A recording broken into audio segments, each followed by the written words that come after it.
I find myself standing in the dining room of my parents' home in Virginia, the weight of my law degree from Columbia pressing heavily in my left hand. The certificate now feels more like a burden than the golden ticket to their approval that I had once envisioned. My right hand instinctively glides to the small swell beneath my silk dress. 5 months of concealed joy intertwined with fear, all wrapped in one.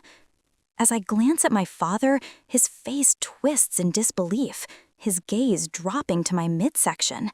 In all my 27 years, I have never witnessed William Ellis regard me with such raw disgust. "You're a disgrace," he declares, each word cutting sharply like a knife. "Get out." My mother's perfectly manicured nails dig into the back of her dining chair, her expression a mask of disapproval. "You made your bed, Amanda. Sleep in it," she states, her voice devoid of any warmth, even the pretense of it. I swallow hard, realizing that this homecoming dinner, which was meant to celebrate my graduation with honors, has devolved into my own exile ceremony in less than 5 minutes. "If you would just let me explain about Ethan—" "There's nothing to explain," my father interjects, straightening his tie as if my very presence has disheveled it. "Do you have any idea what this will do to our standing in town? What people will say?"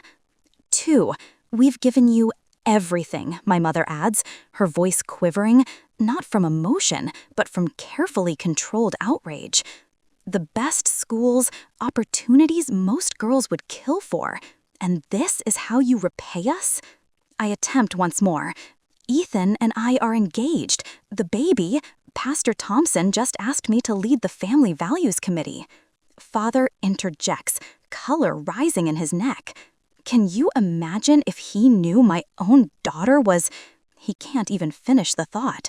My mother's eyes dart to the window, as if fearing the neighbors might be watching. "The Gardeners Club meeting is at our house next week." What am I meant to say to Elizabeth Gardner or Susan Matthews from church? Their words wash over me, and it dawns on me that they haven't asked a single question about the father of my child or how I truly feel. All they perceive is the threat to their meticulously crafted image. "You are not welcome in this house while carrying that mistake," my father proclaims, pointing accusingly at my belly. His words unlock a long-buried memory from years past. On my 15th birthday, I had been offered an art scholarship to a prestigious summer program in New York. When I presented the acceptance letter to my father, his smile never reached his eyes. "Art is a hobby, Amanda, not a future. And Ellis always prioritizes family reputation above all else. I've already enrolled you in the business leadership camp instead." I remember how I nodded, swallowing my disappointment, tucking away my sketches. It wasn't the first time I had sacrificed something I cherished for his approval, nor would it be the last. College boyfriends never made it home for the holidays. They aren't quite what we had in mind, never admitting my fear that my father would find them wanting. Even Ethan, educated at Harvard and hailing from a respectable family, remained my secret for 5 long years. Every decision, every achievement was measured against William Ellis's impossible yardstick, and still, I never seemed to measure up. My hands tremble now, but my voice remains steady. "They didn't even ask who the father was," I whispered to myself. If they had, everything might have been different. My father checks his watch, signaling that my time is up. My mother busies herself straightening silverware that doesn't need adjusting. "I'll get my things," I say quietly. Upstairs, I pack a suitcase with mechanical precision. Through the floorboards, I hear the clink of silverware as my parents continue their dinner without me. 5 minutes. That's all it took to erase 27 years of being their daughter. As I stand in the hallway, family photos seem to mock me. The Ellis family at the country club, the Ellis family at my father's firm party, the Ellis family at my mother's charity gala. In every image, we strike perfect poses, wear flawless clothes, and display radiant smiles. Yet not a single photo reveals who we truly are. I trail my fingers over a picture from the day I received my law school acceptance. My father's hand rests on my shoulder, appearing proud to outsiders, but I remember how his fingers dug in, whispering, "Don't waste this opportunity like you almost did with that art nonsense." Downstairs, my mother doesn't lift her gaze from the roast chicken she's preparing. A newspaper held by my father creates an impenetrable barrier between us. I place my framed law degree on the dining table, my final offering to their altar of appearances. "Goodbye," I say, though it feels as if I'm addressing the walls instead. As I step onto the porch, the door closes firmly behind me, not with a dramatic slam, but with a quiet click of exclusion. I press my hand to my belly, feeling a flutter beneath my palm. "It's just us now," I whisper, retrieving my phone from my purse to call Ethan. For the first time in my life, I've disappointed my parents in a way that can't be mended with achievements or apologies. And strangely, beneath the hurt, something else stirs. Relief. It's as if I've been holding my breath for 27 years and can finally exhale. Later that night, the hotel bed feels like sandpaper against my skin. Cradling my phone, tears blur Ethan's name on the screen. My fingers tremble as I press call, each ring echoing my heartbeat. "Amanda, what happened?" Ethan's voice wraps around me like a comforting blanket. "They threw me out," I whisper, the words still feeling surreal. They didn't even ask who the father was. "They didn't ask anything about you. I'm coming to get you right now." "No, I just need—" My phone buzzes with a notification, interrupting me. "Hold on." I switch to speaker and open the Facebook app. My mother's post appears at the top of my feed. "Please keep our Amanda in your prayers. Sometimes the brightest minds struggle with the heaviest burdens. We're devastated by her breakdown, but trust God's plan for healing." The room spins. "Ethan, they're telling everyone I had a breakdown." Before he can respond, my phone vibrates again. Aunt Martha's voicemail plays. "Amanda, honey, your parents are devastated by your choices. They've loved you so completely. How could you hurt them this way? Pastor Thompson is already planning your intervention. Call them, sweetie. Make this right." I sink to the floor, my phone clutched to my chest. "They're rewriting everything," I tell Ethan, my voice hollow, "creating their own version where I'm mentally unstable instead of pregnant and engaged." "There's more," he says, his voice tight. "Dad just got a call from a friend at Wellington and Pierce. Your father contacted the senior partners about considering your job offer, something about family concerns regarding your stability." The air leaves my lungs. William Ellis, who has built his reputation in Virginia business circles over 30 decades, is using those connections to sabotage my future before it even begins. "He's trying to make me desperate," I say, surprising myself with how calm I sound. "If I can't work, I'll need their money. Mother's using social pressure. He's using financial leverage." "Amanda, listen to me. We aren't playing their game. My father wants to speak with you." The phone rustles, and Charles Caldwell's deep voice fills the line. "Amanda, you're family now. Do you understand? We protect our family." Something shifts within me, like tectonic plates realigning beneath the surface. I stand, wiping the tears from my face with the back of my hand. "This isn't about shame," I tell him, clarity crystallizing in my mind. "It's about control." "Precisely," Charles responds. "Now, I've already sent a car to bring you to us. Pack your things." I couldn't impose. Nonsense. Grace is preparing the East Suite as we speak. Madison is practically bouncing off the walls to see you, and our family lawyer will contact your firm first thing tomorrow. Grace is our grace. I hang up and call Ethan back, my mind racing through options, weighing outcomes like the lawyer I've trained to become. "I'll accept your father's help." "You don't sound like you've been crying anymore," Ethan notes. "I haven't been. Something changed when I heard your father's voice, like finally seeing the board when you've only been staring at one chess piece." 2 hours later, the Caldwell family driver helps me with my single suitcase. We pass through wrought iron gates and follow a winding driveway bordered by ancient oak trees. The Georgian mansion rises before us, boasting 14 bedrooms behind stately columns, its windows glowing a warm gold against the evening sky. On the wide front steps stands Charles Caldwell, silver-haired and straight-backed. He opens my door himself, bypassing the driver. "Welcome home, sweetheart," he says, assisting me out with a gentleness my own father never showed. Grace appears in the doorway, her face radiating genuine concern. "The suite is ready whenever you'd like to rest. No rush at all." Madison barrels past her mother, throwing her arms around me. "I'm going to be an aunt. This is the best news ever." Their welcome washes over me in waves. Each kind word, each gentle touch on my arm stands in stark contrast to the icy rejection I faced just hours before. Yet beneath the gratitude, an emptiness begins to expand. These people, practically strangers to me despite my 5-year relationship with their son, offer what my own blood could not: unconditional acceptance. In the grand foyer, Ethan waits for me, his hands clasped behind his back.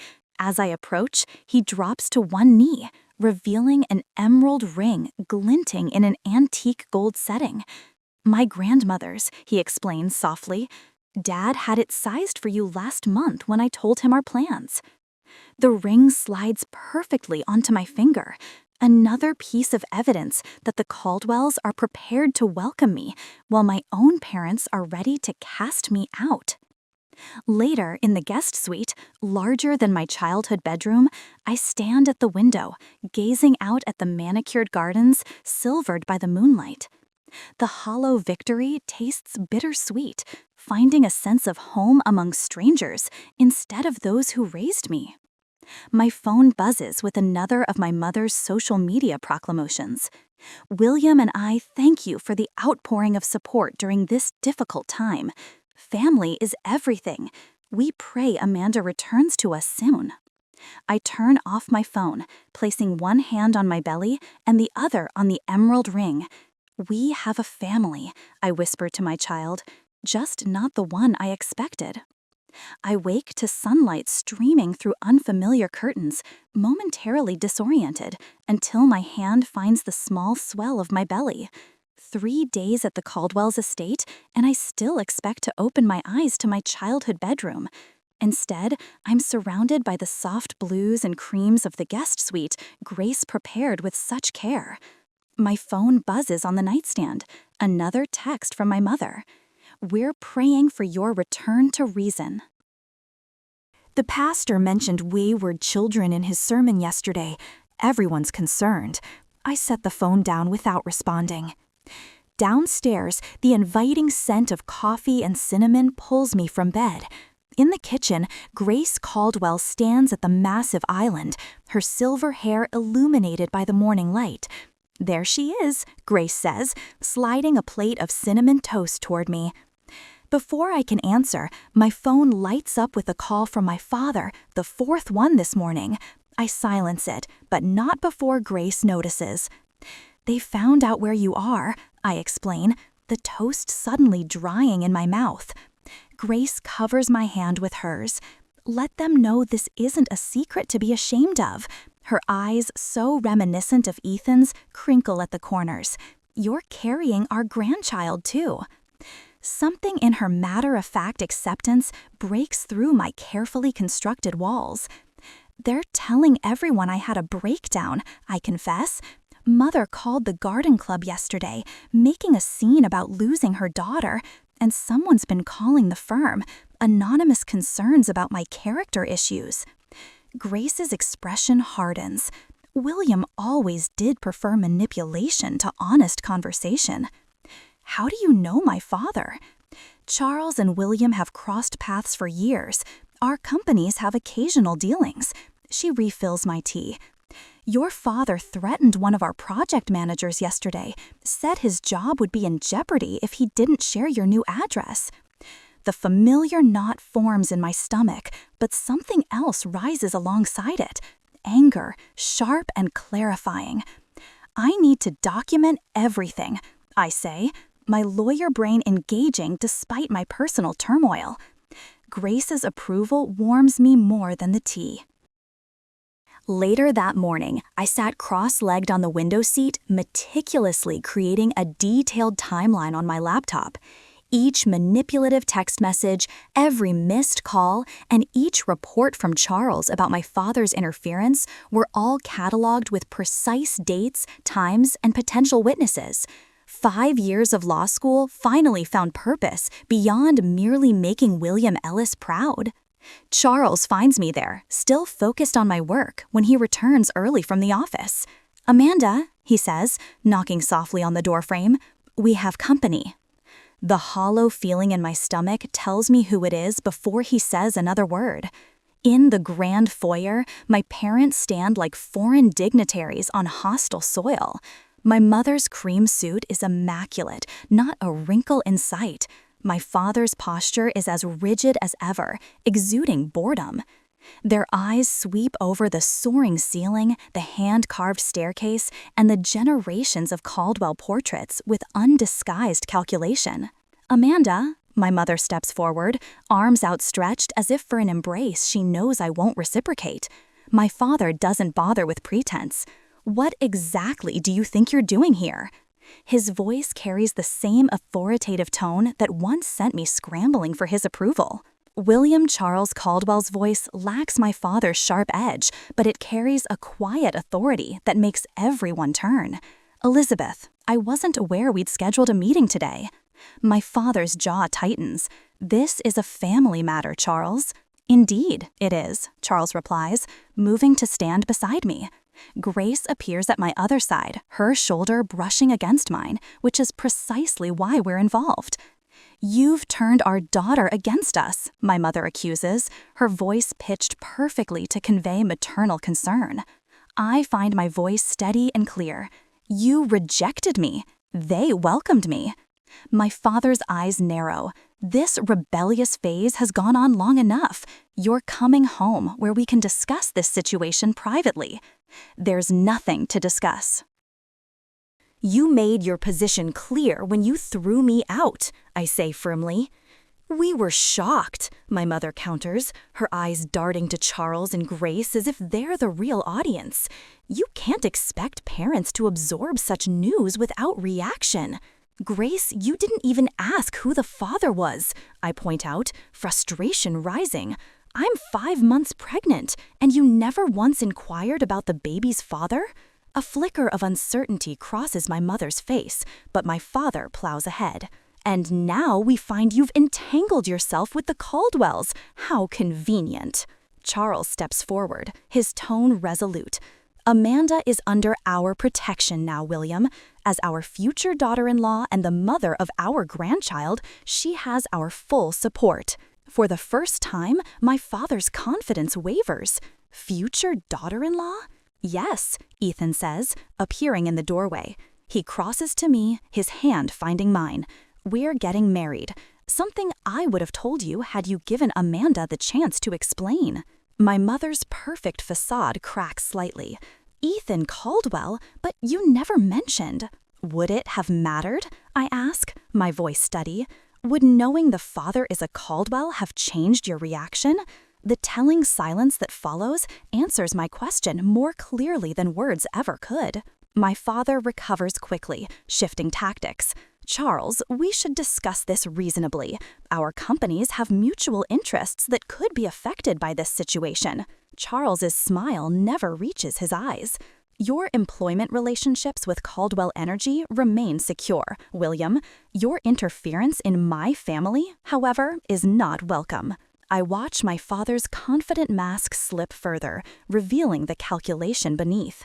For the first time, I see him clearly, not as the infallible patriarch whose approval I've spent 27 years chasing, but as a man whose power exists only when others grant it to him. My mother senses the shift, too. Her eyes darted between Charles and my father, suddenly unsure which man holds the stronger position in this room. Perhaps we've approached this incorrectly, she offers, softening her tone. We only want what's best for Amanda. No, I say quietly, placing a protective hand over my belly. You want what's best for your reputation. I'm building a real family now. The evening after they leave, Madison organizes an impromptu engagement celebration in the Caldwell Garden. Fairy lights twinkle in the old oak trees, and the summer air is filled with the sweet scent of jasmine and possibility. First day of the rest of your life, Madison whispers, adjusting the simple floral crown she insisted I wear. Grace presents me with a stack of maternity clothes we'd purchased that morning, my first tangible acceptance of this new life growing inside me. Charles assures me that my position at the firm remains secure, untouched by the anonymous whispers that might have circulated. Later, I add today's confrontation to my documentation file. Every message, every threat, every manipulation, all preserved in the cloud where they can't be erased. Ethan watches from the doorway. The wedding planner called, he says. Small ceremony, just as you wanted. I nod, saving the file. The sooner, the better. 3 days later, a soft knock at the door interrupts us. Charles appears, his expression grave. Pastor Thompson is in the living room, he says, with your parents. My stomach tightens. An intervention? Charles nods. They're requesting you join them. Grace appears behind him, her finger hovering near the security button by the door. Say the word and I'll have them removed. But something has shifted inside me. The documentation, the unwavering support from the Caldwells, and the clarity that comes from seeing my parents' manipulation laid bare, it all crystallizes into a new kind of strength. No, I say, rising. I'll speak with them, I declare. As we descend the stairs, I feel Ethan's steady presence behind me. Weeks ago, I would have crumbled under the weight of my parents' disapproval. Now, each step feels like reclaiming ground. Pastor Thompson rises when I enter, his expression uncomfortable. My parents flank him like bookends. My mother's eyes are red-rimmed, a performance I now recognize for what it truly is. My father doesn't look at me, but rather at Charles, still searching for leverage. I take a deep breath, my hand finding Ethan's.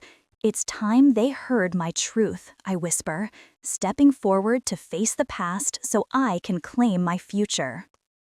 I rise from the antique sofa in the Caldwell living room where Pastor Thompson sits uncomfortably between my parents. My hands don't tremble anymore. 5 days at the Caldwell estate have replaced my uncertainty with clarity as sharp as a scalpel. Pastor Thompson, I say, addressing him directly rather than acknowledging my parents. I appreciate your concern, but I need to correct several misrepresentations. My voice carries the precision I've practiced in courtrooms. My parents rejected me without even knowing I'm engaged to Ethan Caldwell. His eyes widen, darting between my face and my father's incredulous one. The shock is genuine, the first honest reaction I've seen since they arrived. Furthermore, I continue, I'm carrying a child conceived in a committed 5-year relationship, not through some reckless encounter as you've been led to believe. Behind me, Grace and Charles stand in silent support. I feel their presence like a shield at my back. What my parents have orchestrated is textbook emotional manipulation, I say, unfolding a notepad where I've documented every call, text, and social media post. They've told extended family I had a breakdown. They've orchestrated what you believe is a loving intervention when in reality it's an attempt to salvage their reputation at my expense. My father lurches forward in his seat. We just wanted what's best for you, Amanda. Can't you see that? My mother reaches for the pastor's arm, tears materializing in her eyes. We needed time to process everything. You sprung this on us so suddenly. I watch Pastor Thompson's face as he absorbs the conflicting narratives. His gaze lingers on her mother's hand, clutching his sleeve, then shifts to my father's rigid posture. "If you wanted what was best," I respond evenly, "you wouldn't have thrown me out without asking a single question about the father of my child or my plans." My father's jaw tightens. "This isn't the place for airing family business. I'm calling Daniel Hargrove at your firm on Monday. We'll see how excited they are about a new associate with your complications." A small smile touches Charles's lips as he steps forward. "Actually, William, I had lunch with Daniel yesterday. He was delighted to hear about Amanda and Ethan's engagement. The firm is fully supportive of their family plans." My father's face drains of color. My mother's tears vanish instantly, only to reappear with renewed vigor when she notices Pastor Thompson watching. The calculated nature of her performance becomes painfully obvious. Pastor Thompson clears his throat. "Mrs. Ellis, Mr. Ellis, you didn't mention your daughter was engaged." "Does that matter?" my father snaps.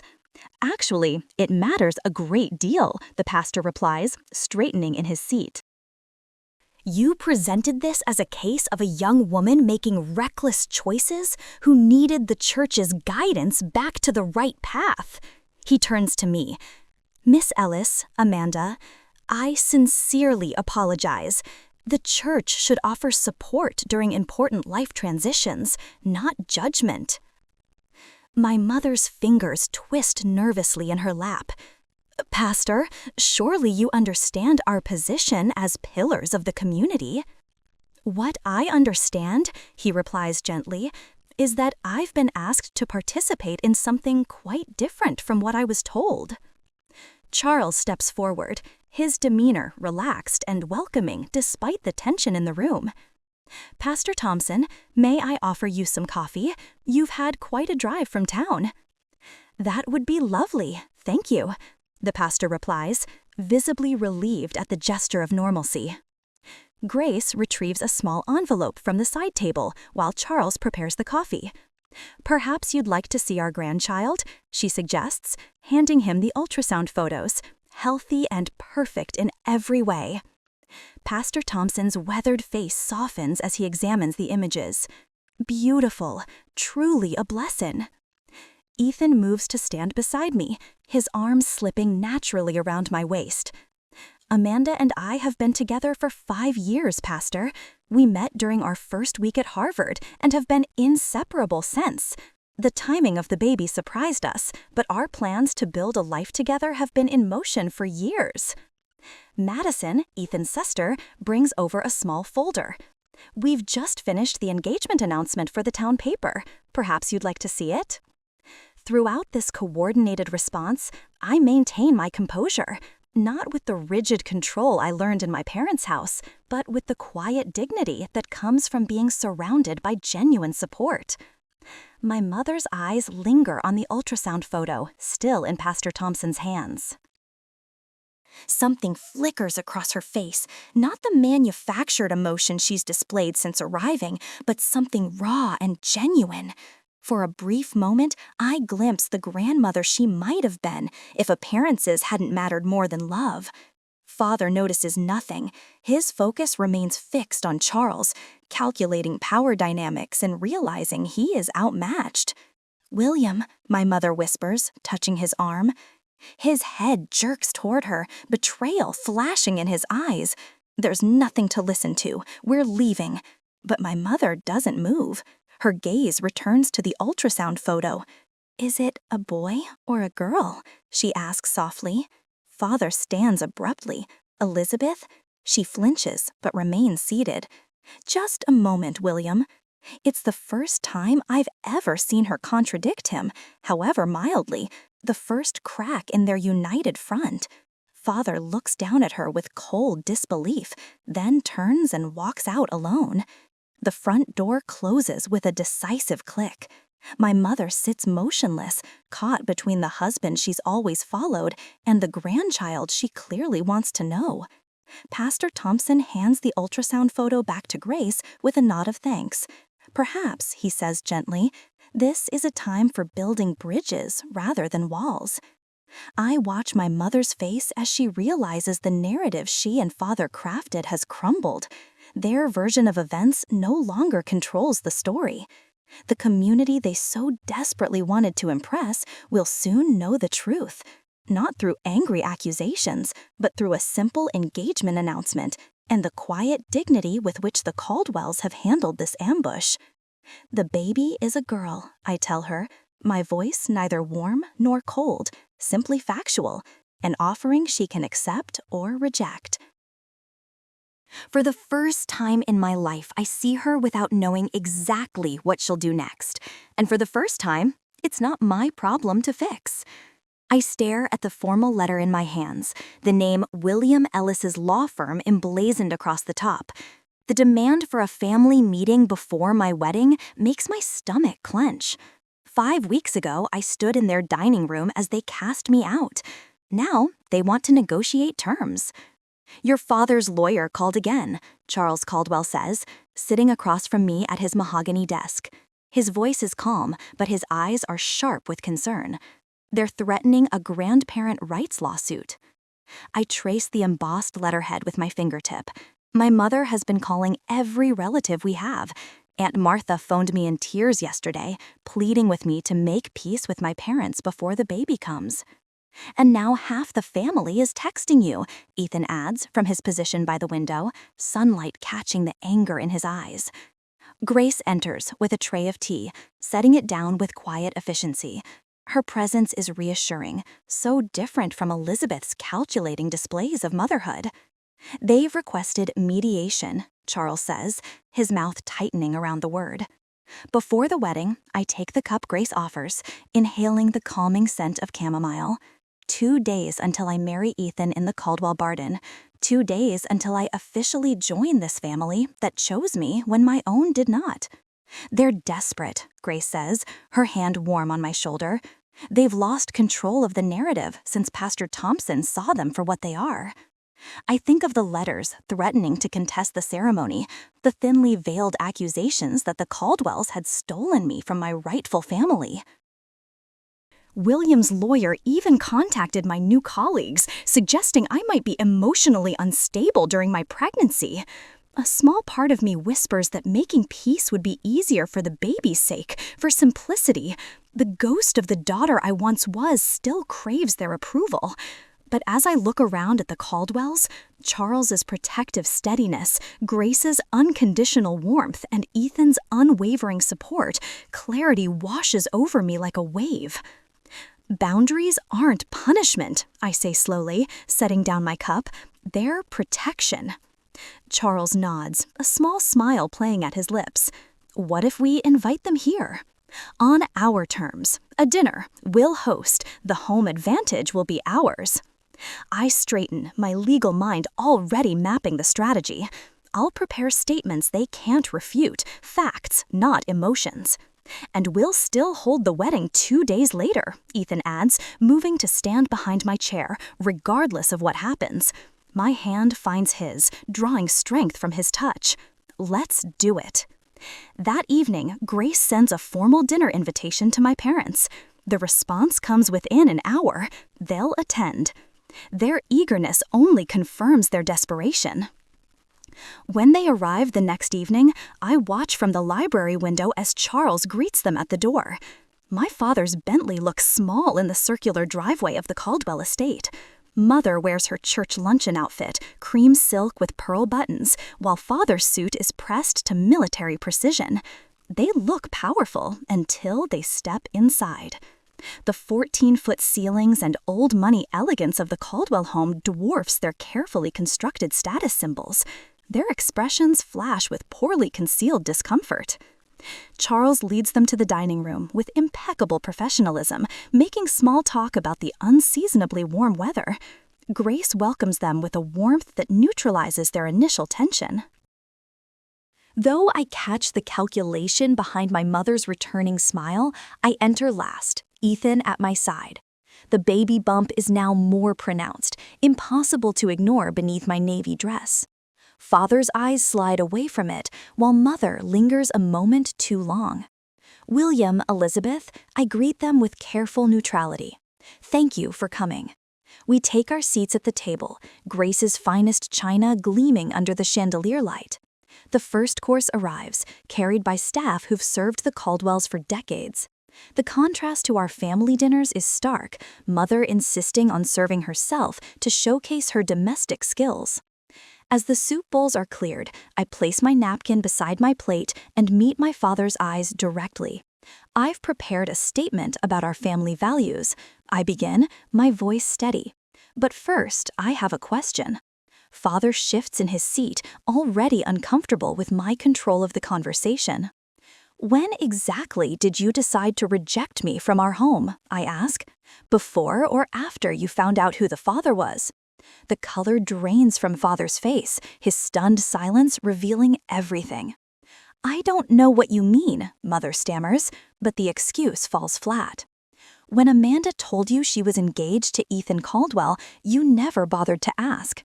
You saw only a pregnant, unmarried daughter, a threat to your reputation, not the fact that she was building a life with someone from one of Virginia's oldest families. Father's jaw tightens. It's exactly what happened, Grace interrupts, her voice gentle but unyielding. You rejected your daughter and my grandchild without knowing a single fact beyond what might embarrass you at church. We were shocked, Mother tries again. We needed time. Time to spread rumors about my mental health, I ask. Time to contact my law firm or time for Pastor Thompson to ambush me? Father's fingers drum against the tablecloth. This isn't over, he says, the familiar threat lacing his voice. We have rights. Charles replies, measured and precise, as long as you stay out of Amanda's life.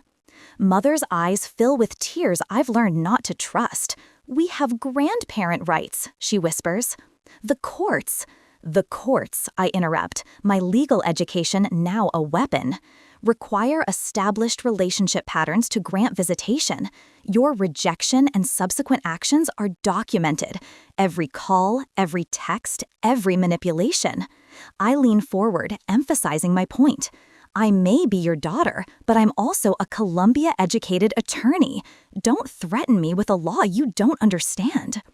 Their faces crumble, not from remorse, but from the realization that their weapons have been stripped away. This dinner is over, Charles says, standing. As Charles leads them to the door, I watch Father's pale face and rigid shoulders. Mother glances back once, tears streaming now. For the first time, they might be genuine. I feel no sadness, only the clean wound of closure. The Caldwell walls surround me as the door closes. Grace's arm around my waist, Ethan's hand in mine. The family I chose, the family that chose me. They showed me exactly what kind of parent I'll never be, I say softly, one hand resting on my belly. In 2 days, I'll marry Ethan in the garden behind us. And in 4 months, we'll welcome our daughter into a home built on love instead of appearances. Some boundaries aren't meant to be crossed. Some endings make room for better beginnings. 4 months later, I stand in the Caldwell dining room, sunlight streaming through the floor-to-ceiling windows. My Columbia law degree now hangs proudly in Charles's study, his suggestion, not mine. My silk dress, the same one I wore that fateful night at my parents' home, stretches more noticeably over my 7-month bump. Charles raises his crystal flute, the bubbling apple cider catching the afternoon light. To our daughter and grandchild, he announces, his voice warm and steady. Around the table, faces I've come to treasure beam back at me. Grace dabs at her eyes with a linen napkin. I never thought I'd be so blessed, she whispers, reaching for my hand across the polished mahogany. My phone buzzes against the table, my parents' number flashing on the screen. The 3rd call this week. With a single swipe, I decline it. No panic rises in my chest, no desperate need to answer, just peace. Everything okay? Ethan asks, his hand finding the small of my back. Perfect, I answer, meaning it. 4 weeks ago, we married in the Caldwell garden. Nothing elaborate, just roses climbing white trellises, a string quartet playing Bach, and 40 guests who genuinely celebrated our union. My ivory dress showcased my belly proudly, and Ethan's eyes never left mine as we spoke our vows beneath Virginia's sky. Later that night, I wrote in my journal, "Love doesn't require earning." 4 words that took me 27 years to learn. My law career began with surprising confidence. No shadow of parental expectation follows me into client meetings or court appearances. Instead, I carry the steady assurance that comes from building a family based on mutual respect rather than obligation. The nursery takes shape under Grace's gentle guidance, with buttery yellow walls that catch the morning light. A rocking chair by the window. Grace never pushes, never presumes. She simply offers her thoughts as gentle suggestions that I'm free to accept or decline. My mother, on the other hand, would have rearranged everything without asking. I mentioned this to Dr. Winters during therapy last week. Our monthly sessions have become a refuge where family trauma transforms into understanding. "And how does Grace's approach make you feel?" she asked. "Like I matter," I answered simply. The baby shower brought unexpected tears.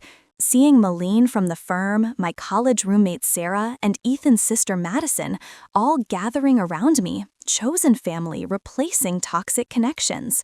Yesterday, a junior associate peeked into my office, her hands twisting nervously. "My father wants me to switch to corporate law," she confessed. "He says family law isn't prestigious enough." I gestured to the chair across from my desk.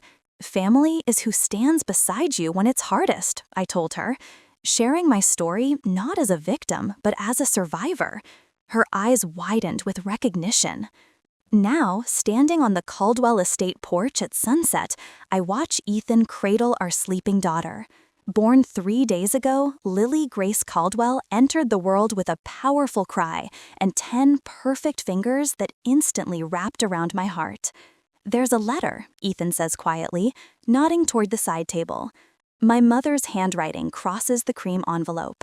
I open it carefully, reading Elizabeth's request for reconciliation, for a chance to meet her granddaughter. My response feels neither angry nor bitter, just clear. When you're ready to meet your granddaughter as she is, not as a continuation of our family name, not as a secret to be hidden, but as the beautiful gift she is, we'll be here. The Virginia countryside stretches before us, hills rolling toward the horizon as the sun paints everything in amber and gold. Through the window behind us, I catch a glimpse of Charles and Grace watching, their faces radiating quiet joy. "They showed me what family isn't," I whisper to Ethan. "The Caldwells showed me what a family should be. Blood doesn't make family, love does." He kisses my forehead, our daughter sleeping peacefully between us. "Love without conditions," he adds softly. I nod, finally grasping what I could never earn but was always worthy of receiving.